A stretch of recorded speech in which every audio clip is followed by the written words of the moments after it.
when the President of the United States gave a speech and talked about the future of the Department of Defense, and it was just some of the things he talked about was a shift from being focused on the Middle East to a shift to do engagement in the Pacific, and to look out for the United States' vital national interests in the Pacific. That is a significant change.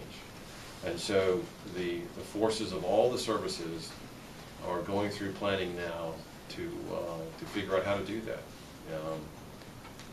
Not just the Navy, not just the Air Force, but also the ground component, which is the Marine Corps and the Army.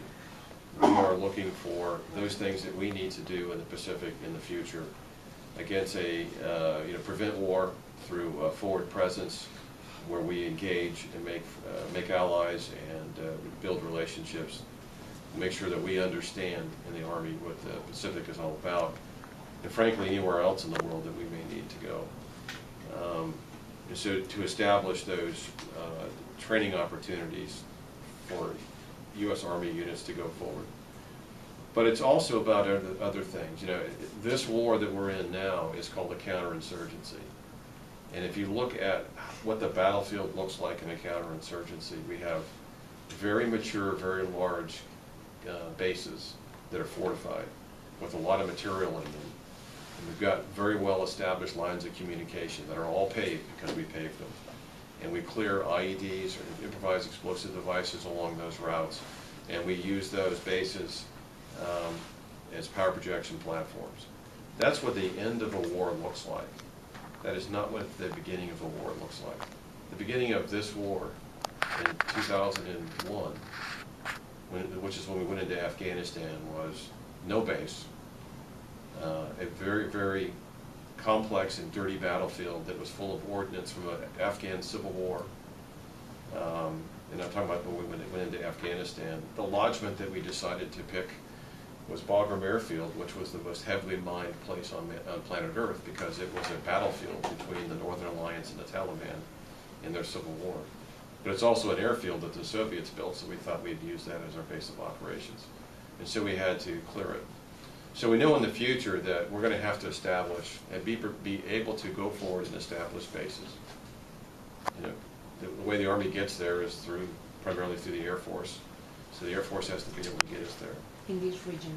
And it really, focusing on the Pacific, but it really has a worldwide application to it. And as trainers, how are you changing your plane? Well, the training, what we do on the ground is the next thing, because getting there is the first part. The second thing is, what do you do once you get on the ground? Our traditional role in the Army is to be the decisive arm. We are, if you're going to win a war, it takes the Army to do it, because we are large enough. We're much larger than the Marine Corps, and Marine Corps is very good, but they're not very big. And we have enough mass that when we commit the Army, we actually seize the ground and hold it, and that's what it takes to win.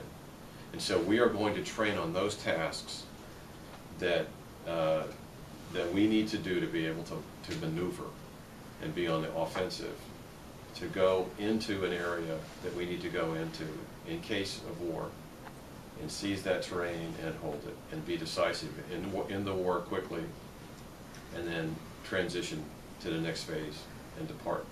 It takes the Army's going to be about the same size as it was. The President's already announced that the Army's going to be smaller, and we're going to go from about 580,000 active component to about 490,000 in the active component.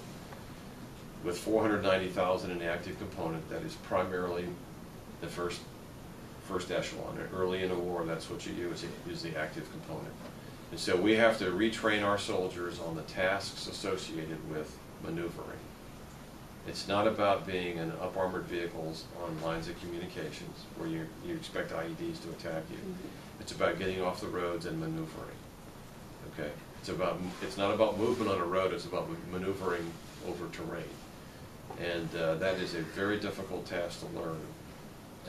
And if you haven't done that for about 10 or 11 years, you have to kind of relearn some of those things. Now, our junior soldiers and junior officers and NCOs are very well trained. We're an experienced Army that knows how to conduct combat operations, and so leadership is leadership on the battlefield.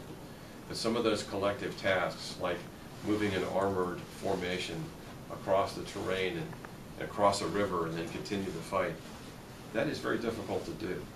It requires a lot of synchronization, a lot of planning, and a lot of training. And we've gotten away from that because we haven't crossed the river lately in Afghanistan or Iraq. And so we have to kind of relearn those tasks. So it is reposturing the Army to be able to do decisive operations in the future. Now, the really important thing is, the Army doesn't go around looking for a fight. That's not our job. If we are called upon to fight, we're going to win. And so we need to be a credible Army to prevent a potential adversary from making a miscalculation.